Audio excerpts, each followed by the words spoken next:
karena ini kontennya. Tahu kan kalau settingan kayak gini artinya kita mau ngapain? Masih belajar nyeting. Ya anggap aja tahu gitu. Iya.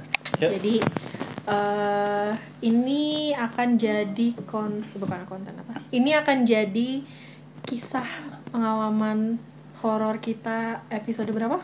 Keempat. 1, 2, 3, 4. Ya. Gitu. Jadi seperti video-video sebelumnya, kita akan cerita masing-masing pengalaman horor kita. Masih ada kan? Ada. Punya kan? 1, 2, 3. Oke. 3 cerita dalam satu video. Yes. Lebih hemat nontonnya. Tonton satu video aja dapat 3 cerita, lumayan kan? Lumayan. Oke, jadi langsung aja siapa yang mulai duluan? Oke, jadi kita kan di sini mau cerita horor ya. Horor pengalaman kita atau pengalaman orang-orang terdekat kita. Let's say kayak ayah, adik, orang tua, kayak kakek nenek. Teman kayaknya masih ya oke. Nah, yang bisa kita ceritakan atau yang pernah kita diceritakan orang lain, kita akan ceritakan di sini. Oke, sekarang mau dimulai dari siapa? Dari sini ke sini apa sini ke sini apa sini ke sini? Oke, dari aku dulu deh. Mumpung inget akunya. Yuk. Oke. Rahma, kisahnya yang pertama.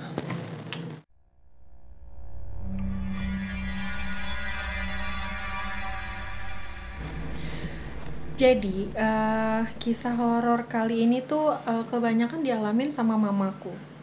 Nah, mamaku tuh emang orangnya dia sensitif sama yang gaib-gaib gitu. Dia sensitif dan kayak sering banget ketepaan diliatin gitu, sering sial. Gitu. Nah, jadi kejadian kali ini tuh waktu aku baru banget pindah ke Bogor waktu itu. Nah, aku pindah ke Bogor itu kan bangun rumah nih dari awal, dari nol banget bangun rumah. Nah, ketika rumah udah sekitar kayak 70% jadi, kita mulai pindah nih, tinggal di rumahnya. Tinggal finishing gitu ya? Iya, tinggal finishing itu kita tinggal lah di rumahnya kan. Terus udah gitu, jadi kan rumahnya 2 lantai nih. Ada yang lantai 2-nya. Nah, lantai 2-nya itu belum jadi. Belum jadi banget gitu, tapi ada satu kamar yang kayak sering kita pakai buat kayak, karena yang lain belum jadi kan. Jadi ada satu kamar yang dijadiin dulu buat kayak kita tidur kayak apa kayak gitu kan. Nah, ada satu ruangan yang didahulukan untuk tinggal gitu ya. Kayak gitu. Nah, waktu itu karena masih belum jadi banget, jadi kita belum banyak masukin furniture juga.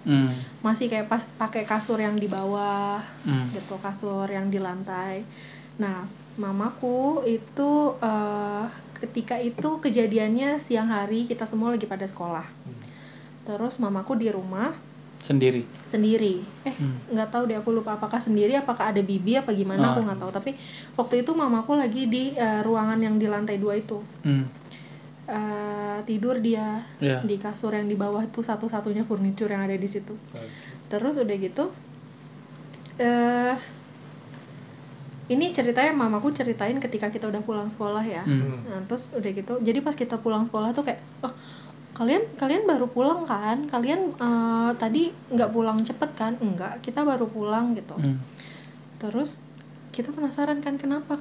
Enggak kok, enggak ada apa-apa gitu. Sampai pas aku lupa apakah ke soreinnya, apakah besokannya baru mamaku cerita kayak, kalau misalkan di atas hati-hati ya, berdoa, banyak berdoa, jangan sendiri. Kenapa? Ya kemarin mama kan lagi tidur di sana. Mama kira salah satu dari kalian tuh udah pulang, terus ikut tidur di belakang mama. Terus kayak kan kerasa kan ada orang di belakang. Terus jadi mamaku tuh mau menggapai gitu loh ke belakang orangnya. Tapi isinya bulu semua. Gitu. Tapi berbentuk kayak megang anjing atau megang kucing gitu nggak? Mungkin ya, aku nggak tahu. Tapi mungkin kayak isinya bulunya tuh lebih dominan. rambut semua. Bulu rambut gitu. Apa bulu? Rambut. Isinya tuh rambut semua. Ini kayak mamaku pegang gini kan ke belakang gini. Kok rambut semua? Kayak wah. Tapi ada daging solidnya kayak manusia gitu. Iya. Dan bulu yang dominan gitu ya.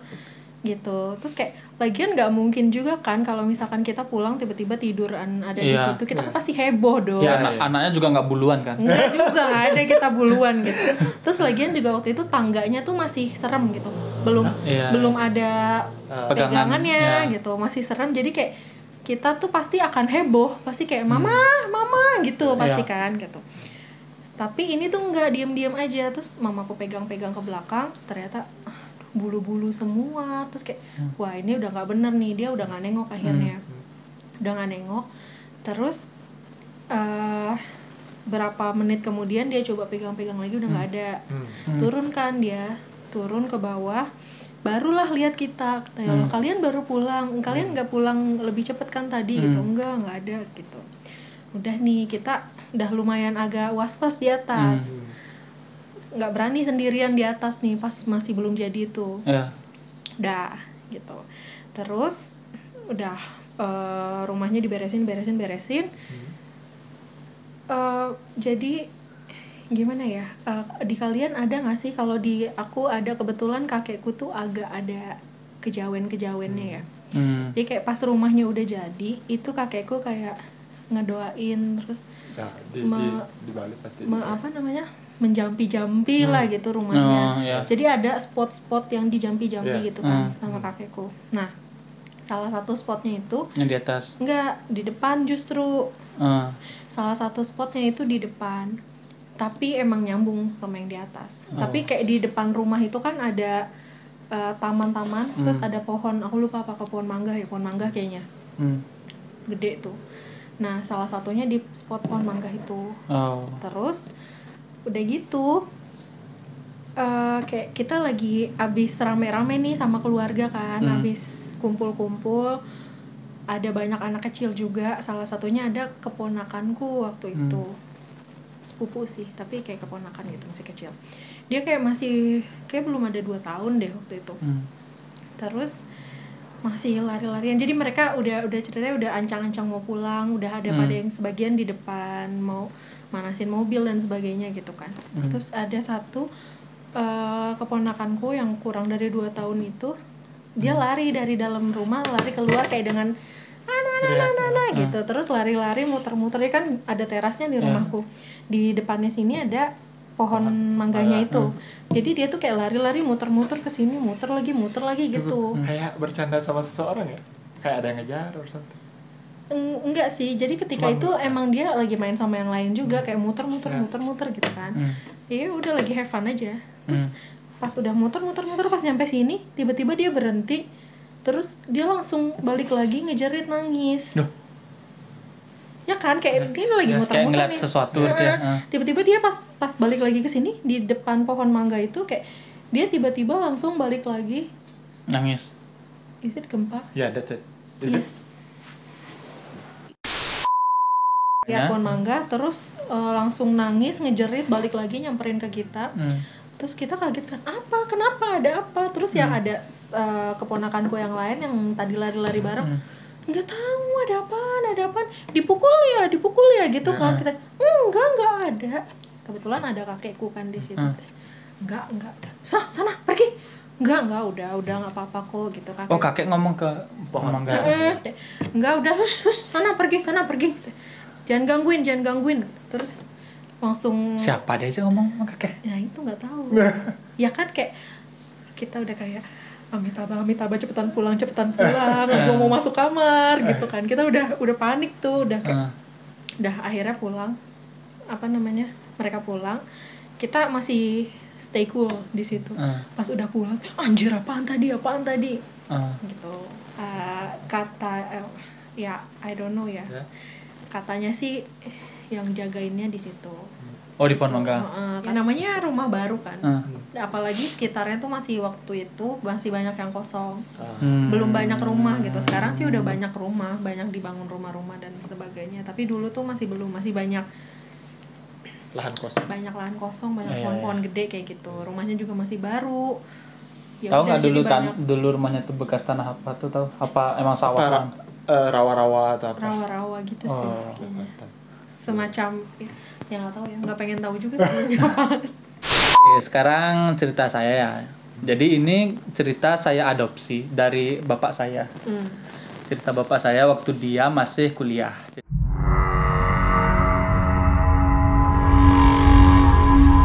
Jadi kan ada masa-masa KKN. Dia KKN di salah satu desa di Singaraja nih. Kebetulan saat dia KKN di sana tuh, dia ngajak temennya yang juga orang asli sana. Jadi kan ada orang asli sana yang kuliah kebetulan dari pasar, dan KKN kebetulan di desanya dia gitu. Nah, singkat cerita, waktu KKN ke sana itu, bapakku kan di desa di tengah mana gitu kan, di hutannya itu. Dan di tengah desa-desanya banget gitu. Nah, sekarang ini sudah kayak dikasih hari break gitu untuk KKN. Nah, karena bapakku males ke Denpasar untuk pulang karena jauh. Jadi Karena lagi 2 harinya tuh bakal lanjut lagi KKN. Dia ngineplah di rumah saudaraku ini yang orang asli sana, yang lokal. Nah, dari tempat KKN ke tempat orang nginep ini kan lumayan agak berjarak ya. Karena ini desa, yang di sini tuh agak rada kota. Rumahnya teman bapakku ini rada kota kan. Kesitulah dia, ke rumah style Bali tuh. Ada kayak dipisah-pisah gitu kan rumahnya. Bali Daje, Bali apa gitu kan. Nah, bapakku kan nanya dia di mana aku boleh tidur nih gitu kan. Ya dikasihlah satu ruangan sama temannya bapakku. Karena tempat yang lain sudah penuh. Kamu di sini aja ya, nggak mungkin aku taruh kamu di kayak garasi mobil atau apa gitu kan. Nggak mungkin juga kita berpindang-pindang dia gitu. Anda tahu berpindang-pindang itu? Tumpuk-tumpuk. Nggak, tidur barengan berempat, berlima gitu lah anggapannya. Nggak mungkin juga kayak gitu. Oh ya, nggak apa-apa. Akhirnya dia dikasih lah satu ruangan. Waktu bapakku masuk, ruangannya tuh kayak style Bali banget gitu loh. Tua, style Bali tuh, terus kayak ada banyak-banyak kayak hiasan apa gitu kan. Nah, tidur nih bapakku, tiba-tiba jam 12-nya itu dia nggak bisa tidur, gelisah nih. Mulai gelisah, terus suasananya mulai kayak dingin aneh gitu kan. Tapi dia akhirnya bisa tidur lagi, survive dia. Di jam 2 ini dah kejadiannya. Jam 2 akhirnya dia kan tidur gini kayak kasur orang zaman dulu kan lurus gitu aja Pak ya. Lurus gitu aja kayak nggak bisa seluas sekarang. Nah, dia bangun dan dia kayak bangun gini seret gitu kan. Di depannya tuh ada sosok kakek-kakek, tapi setengah badan gini aja. Dia kayak nggak ada kakinya gitu loh. Terus melayang. Iya, kayak ini kan tidur satu gini ya, anggap dah kepala Anda di situ ya. Sadarnya kayak gini kayak melayang gini seret gitu kan. Nah, terus bapakku kan kok nggak ada kakinya nih ya gitu kan. Terus bapakku kan nggak percaya, nggak pernah lihat kayak gini. Dia bersihin mata nih, bersihin mata gitu kan. Baru bangun ya. Lihat, makin dekat lagi dia seret gitu. Beneran nih gitu kan.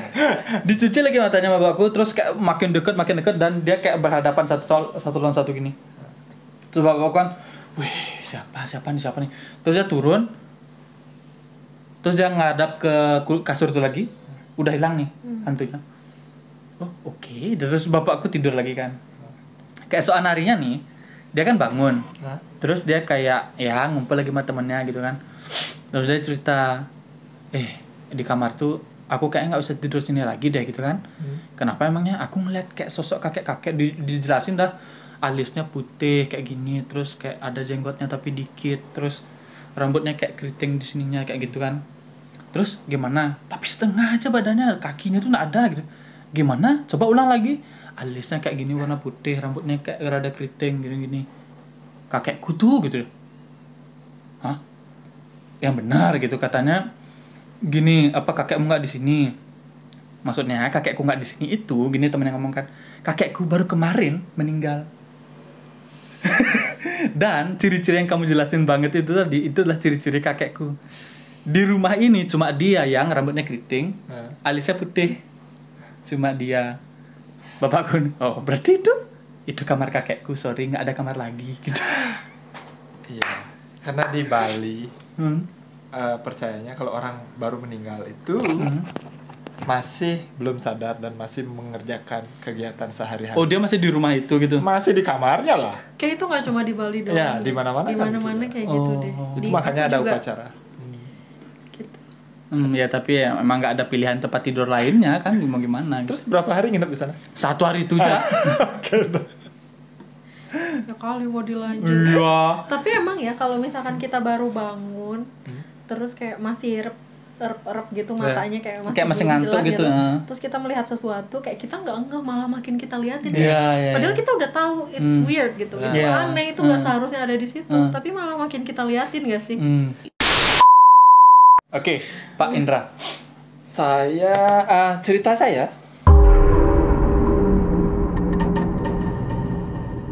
Ini cerita dari adik saya. Dia sekolah di salah satu SMA di Bali. Sekolah kan rata-rata serem ya, rata-rata. Ada aja lah cerita-ceritanya banyak ya. Dan urban legendnya. Banyak urban legendnya. adik saya itu ikut OSIS sama Paskibra. Jadi Tahu latihannya orang sampai gimana. malam. Ya.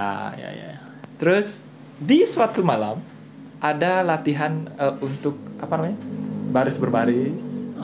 Setelah latihan mereka istirahat di kantin yang sudah tutup. Ya. Adik saya ke toilet sendirian Malam nih. malam. Latarnya udah malam ya, oke. Udah sekitar jam 10, jam 9. Sendirian banget. Ya, orang dia sampai sesibuk itu OSIS sama Paskibra. Sendirian banget. Karena nggak terlalu jauh sih sebenarnya. Okay. Tapi dia pengen abis ke toilet, pengen muter aja. Pengen si Iseng pengen. Udah sering soalnya, udah sering. Iya. Tapi pengen ya lihat muter dan dekat. Kalian tahu kan di Bali ada namanya Padmasana. Ya tempat ibadahnya. Tempat ibadahnya orang Hindu. Dia lewat. Ya. Maaf ya, ada cewek berdiri di sana dipanggil-panggil sama dia. Kamu di tengah Padmasananya? enggak, di luar. Berdiri aja. Di pagarnya berarti. Di pagarnya Padmasana. Dipanggil sama dia. Dia nggak kenal. Siapa ya? Kayaknya bukan bagian dari anggota Paskibra dan OSIS. Dipanggil lagi aja. Dan ternyata dia baru sadar. Oh iya, ini kan udah malam. Mungkin dia karena berbanyak dikira nggak akan ada seperti itu. Kan itu sekolahnya dia udah 3 tahun di sana. Dipanggil, setelah panggil, kamu anak mana? Dan dia baru sadar. Kayaknya aku udah lama di sini nggak pernah lihat anak mukanya seperti ini. Mukanya dilihat. Kelihatan Orang mukanya. dia ya kayak rambutnya panjang. Jelas gitu. Iya. Tapi bentukannya orang. Nah, kayak dia bilang grey abu-abu.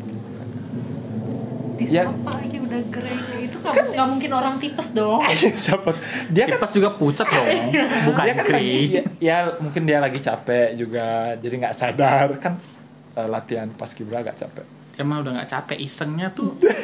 Kenapa nggak dari toilet duduk gitu loh sama temen-temennya? Balik Kenapa? lagi gitu. Ya kenapa harus kelilingin? Sini toilet balik gitu. Hei adik.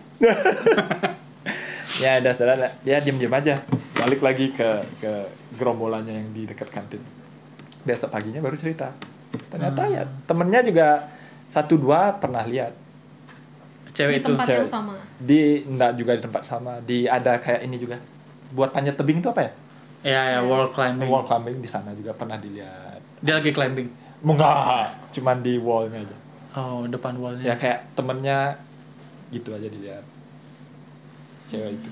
Iseng yang sangat amat. Tapi emang di sekolahan mana sih coba di Indonesia yang nggak ada Nggak serem. cerita Iya, horornya? semua ada urban legendnya. Pasti ada kayak sekolahan gue dulu tuh bekas kuburan, bekas rumah sakit, macam-macam. Bekas ada yang bunuh diri. Ya, demikian dulu cerita dari kita nih. Ya. Dari tadi kita ngobrol bertiga. Iya. Kayak Panjang. kita ndak ada aja setelah cerita ini ada relatable-nya gitu. Oh, ternyata kita masih punya banyak pengalaman horor. Jadi kita nggak akan merubah channel kita jadi horor kok. Iya. Tapi kita akan sharing-sharing horor-horor juga. Betul. Ya, sekian dulu video dari kita hari ini. Semoga kalian suka. Bagi yang mau bagi cerita horornya bisa like dan komen di bawah. Siapa tahu juga kalian punya kisah yang mungkin nyari sama ya kayak kita. Ketik aja di bawah. Oke? Terakhir. Spooky.